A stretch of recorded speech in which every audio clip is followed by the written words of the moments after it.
Hello students, good morning everybody. Okay, today we have a question. Let's see. A shopkeeper purchased a fan. Purchase means buying. A shopkeeper purchased a fan. Purchase means a shopkeeper bought a fan for Rs 1200. Purchased or bought. भनेपछि शॉपकीपरले 1200 मा एउटा fan किन्यो and sold it 5% at 5% profit. Find his actual profit and selling price of the fan. Understood? A shopkeeper purchased a fan for Rs 1200. It means cost price of the fan equal to 1200 and sold it at 5% profit. And which profit percent equal to 5%. Okay, here the cost price of a fan CP equal to Rs 1200. CP equal to Rs 1200 and profit percent and the profit percent 5%. अब हामीसँग यहाँ के छ cost price of the fan फ्यानको cost price छ र fan बेच्दा कतिमा बेचेको छ 5% मा we have to find actual profit. Actual profit भनेको यो हाम्रो पर्सेन्ट मा दिएको छ हामीले एक्चुअल प्रॉफिट फाइन्ड गर्नुपर्ने हो हामीलाई थाहा छ प्रॉफिट केमा बेसिस हुन्छ shipping understood profit or loss both are based on shipping cost price so actual profit equal to therefore the actual profit equal to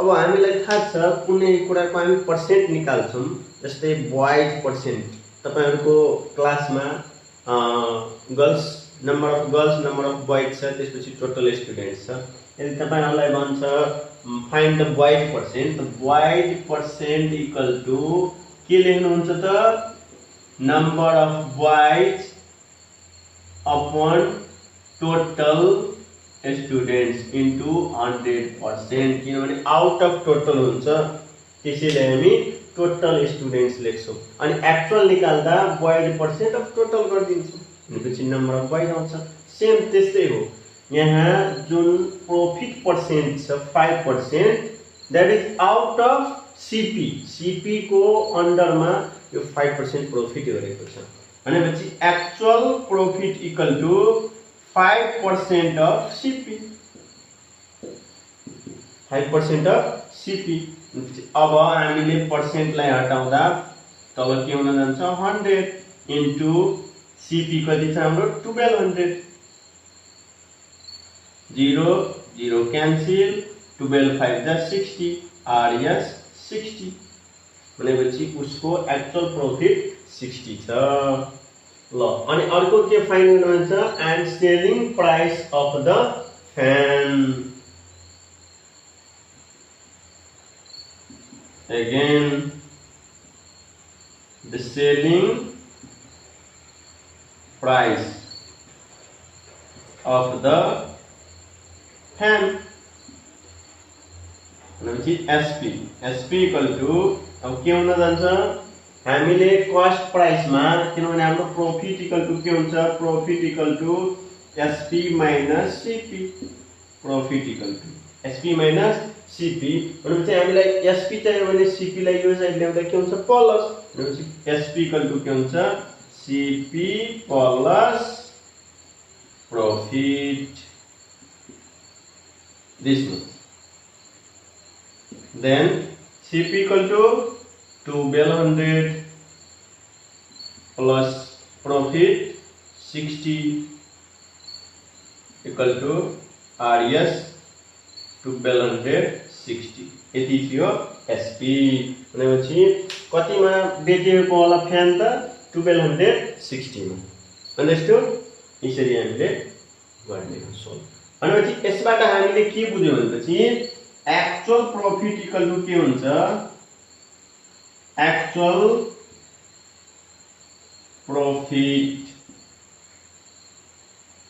profit equal to हुन्छ profit percent of CP profit percent of CP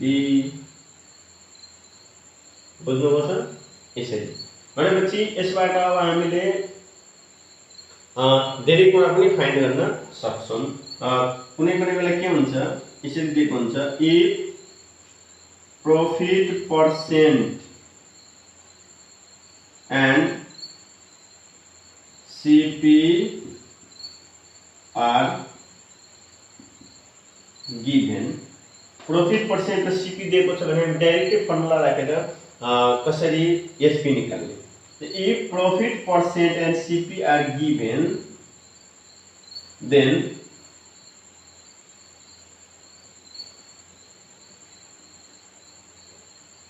SP equal to के हुन जान्छ अब यहाँ हेर्नु हाम्रो profit percent को formula के हुन्छ SP minus CP भनेपछि SP equal to के हुन जान्छ यहाँ SP equal to हुन्छ प्रॉफिट यता आउँछ प्लस भइन्छ भनेपछि CP प्लस प्रॉफिट ठीक छ जुन चाहिँ हाम्रो यो एक्चुअल होइन के रे यो प्रॉफिट परसेंट एक्चुअल होइन भनेपछि यहाँ हामीले एक्चुअल राख्नु पर्यो है यो P भनेको त एक्चुअल हो भनेपछि CP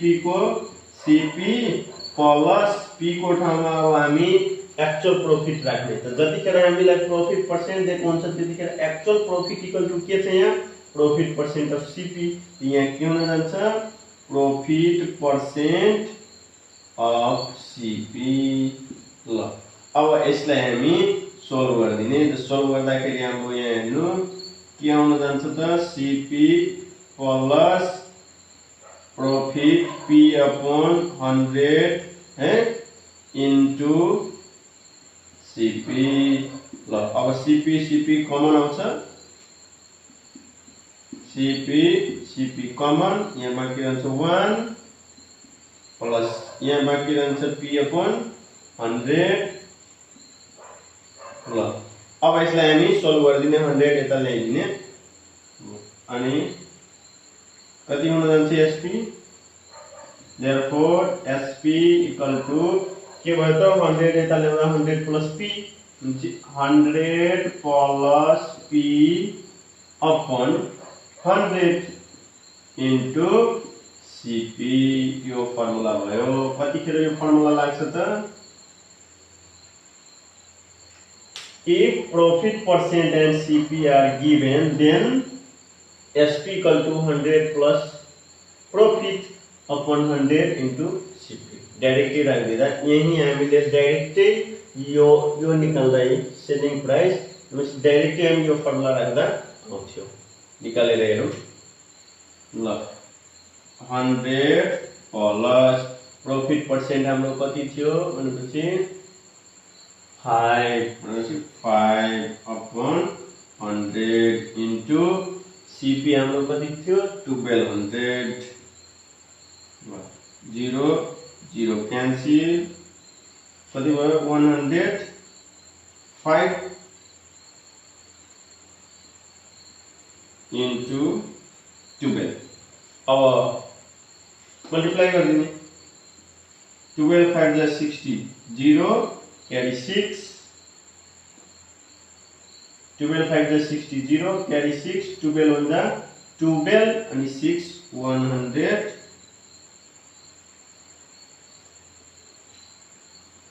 12 0 the 0 and 6 and 12 on the 1260 RDS 1260 त्यस्तो डाइरेक्टली फर्मुला राखेर पनि हामी फाइन्ड गर्न सक्छौं। Understood? When P% and profit percent and CP are given, then SP equal to CP plus profit हुन्छ नि। अनि प्रॉफिट को फर्मुला हाम्रो के हुन्छ भनेपछि एक्चुअल प्रॉफिट को actual profit equal to profit percent of CP. अनि यसलाई सोल्भ गर्दा यस्तो आयो, यानी जतिखेर हामीलाई प्रॉफिट परसेंट र सीपी दिएको हुन्छ त्यतिखेर एसपी को फर्मुला हामीले डाइरेक्टली यो निकालेर सोल्भ गर्न सक्छौं। जस्तै यो जुन हामीले यहाँ एसपी निकाल्यौं त्यो एकैचोटी हामीले यहाँ निकालिसक्यौं। SP equal to 100 plus profit कति थियो हाम्रो यहाँ 5 राखेको अपन फर्मुला को 100 इन्टु सीपी हाम्रो कति थियो 1200 सोल्भ गर्दै थियो। आयो क्लियर छ? अब लस पनि दिन सक्छ। लस दिएको छ भने हामीले कसरी गर्ने यहाँ हेर्नु।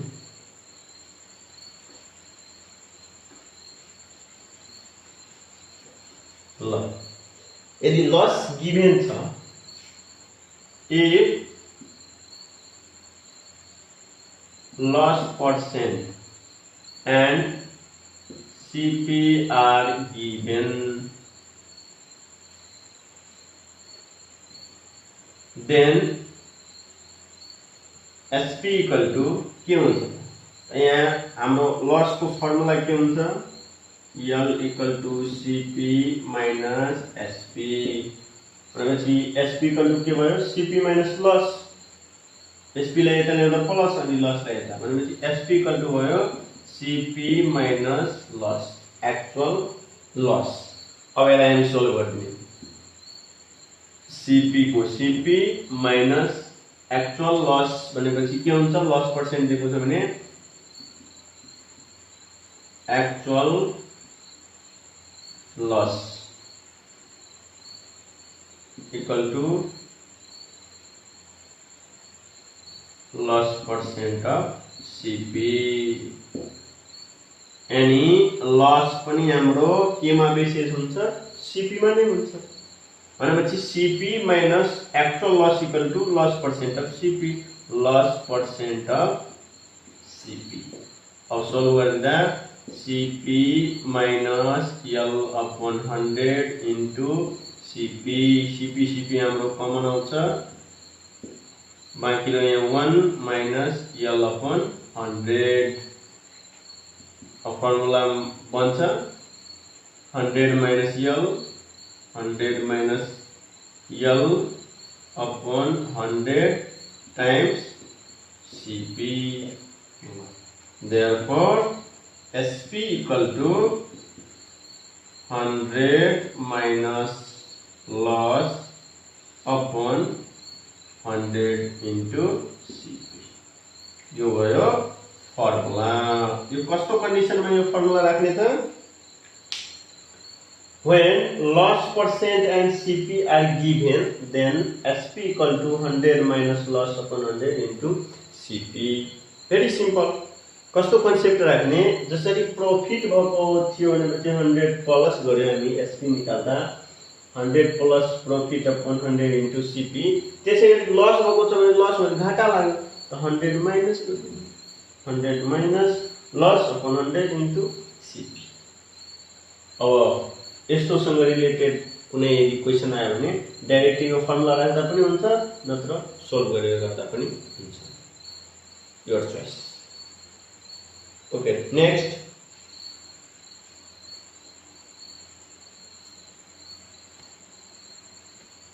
Okay, when if SP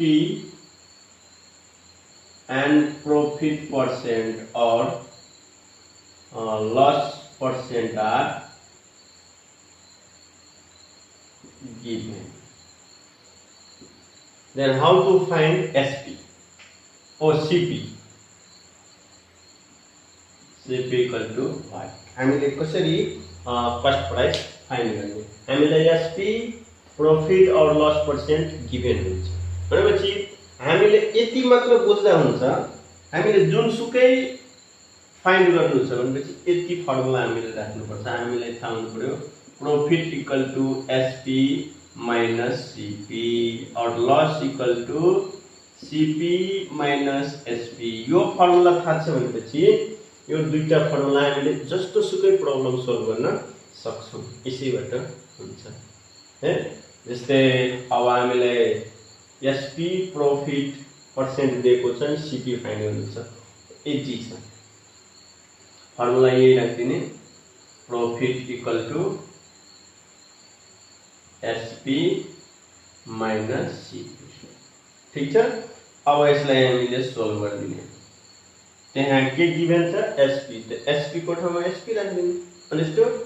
अब प्रॉफिट त हाम्रो एक्चुअल छ, प्रॉफिट यहाँ एक्चुअल लेख्नु पर्ने, तर यहाँ प्रॉफिट पर्सेन्ट छ, त यो एक्चुअल को ठाउँमा राख्दिनु प्रॉफिट पर्सेन्ट अफ सीपी। ठीक छ। किनभने profit actual profit equal to के हुन्छ, profit percent of CP equal to SP minus CP. यति भयो। अब यहाँ प्रॉफिट पर्सेन्ट जति हुन्छ त्यो राख्दिने, सीपी को सीपी, एसपी को एसपी। एसपी को त भ्यालु यहाँ गिभन हुन्छ, अनि सोल्भ गर्दा अननोन भनेको सीपी मात्र रह्यो, सीपी को भ्यालु फाइन्ड हुन्छ। अब विश्वास लाग्दैन भनेपछि कुनै म एउटा यहाँ प्रब्लम दिन्छु। जस्तै अघिकै 1260 थियो को एसपी आको, अनि प्रॉफिट पर्सेन्ट कति थियो 5%। अब यो फर्मुलामा जान्छ कि जाँदैन हेरौँ। अब फर्मुला हाम्रो यही छ। अब यहाँ हामीले राख्दिने 5%, सीपी को सीपी, एसपी भनेपछि 1260 माइनस सीपी। ठीक छ। अब यो भयो 5/100 इन्टु सीपी, यो यता ल्याउँदा plus CP equal to 1260। Solve गरिदिने, 520 जा भनेपछि सीपी अपॉन 20 प्लस सीपी 1260 भनेपछि सीपी सीपी कमन आउँछ, सीपी सीपी कमन आयो, CP CP common 1/20 plus 1 equal to 1260। ल सीपी टाइम्स 20 प्लस 1, 20 भन्दा 20, 21/20 इक्वल टू 1260। यति भयो। अब हामीले सोल्भ गर्दाखेरि 20 लिएर यसलाई डिभाइड हुन्छ, 21 ले यसलाई डिभाइड हुन्छ, र 20 ले यसलाई के हुन्छ मल्टिप्लाई हुन्छ। भनेपछि कति आयो त 21 जा, 21 कति जा भयो 6, 6 1 जा 6, 6 2 जा 12 भनेपछि 20 16 21 1 जा 1261। यो रह्यो क्यान्सल। और सीपी इक्वल टू 60 इन्टु 20 और सीपी इक्वल टू कति आयो 6 2 जा 1200 भनेपछि सीपी अघि 1200 थियो भयो। यसरी मतलब एउटै फर्मुला हामीलाई यो फर्मुलाको कन्सेप्ट हुनु पर्यो। यो फर्मुलाको यदि कन्सेप्ट छ भने हामी इजिली तरिकाले गर्न सक्छौं। Profit equal to SP minus CP अनि loss equal to CP minus SP. यो फर्मुला थाहा हुनु पर्यो र हामीले यसरी गर्दिने। अनि तपाईहरुलाई यदि फर्मुलै चाहियो भने हामी फर्मुला पनि यहीबाट बनाउन सक्छौं। यसरी नै जस्तै यहाँ कसरी बनाएको थियौ ल profit equal to SP minus CP था। SP and profit are given. Okay profit को ठाउँमा या प्रॉफिट पर्सेंट छ त प्रॉफिट को ठाउँमा हामीले के लेख्छौं प्रॉफिट पर्सेंट अफ एक्चुअल हो सीपी एसपी माइनस सीपी। अब P upon 100 into CP plus kita ल्याउँदा CP equal to SP।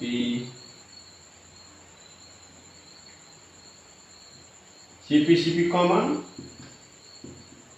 P upon 100 plus CP common आइसक्यो भनेपछि 1 SP और CP टाइम्स 100 भन्दा 100 P plus 100 upon 100 equal to SP।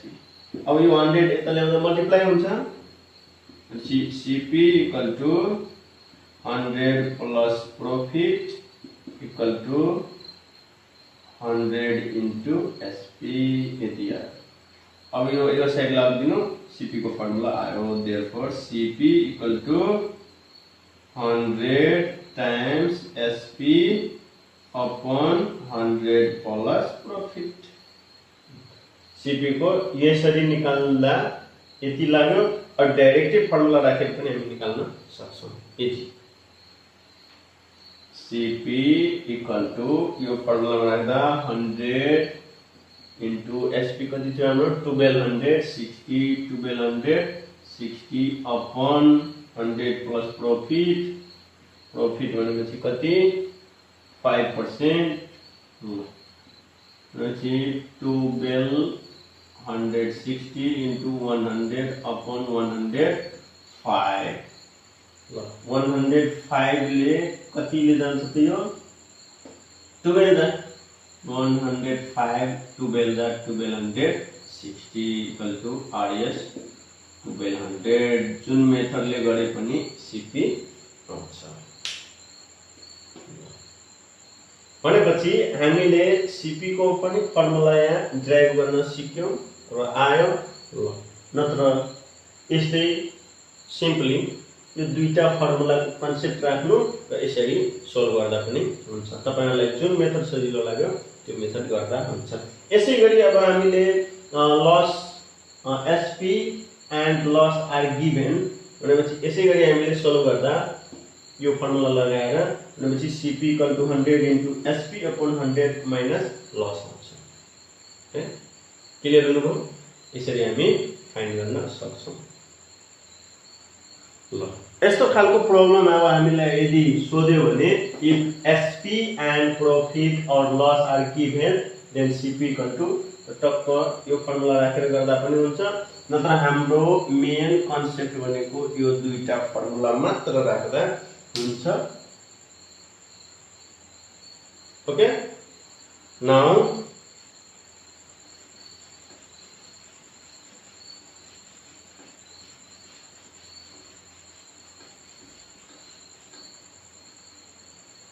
यदि तपाईहरुलाई formula चाहियो भने पनि फर्मुला पनि याद गर्दा हुन्छ।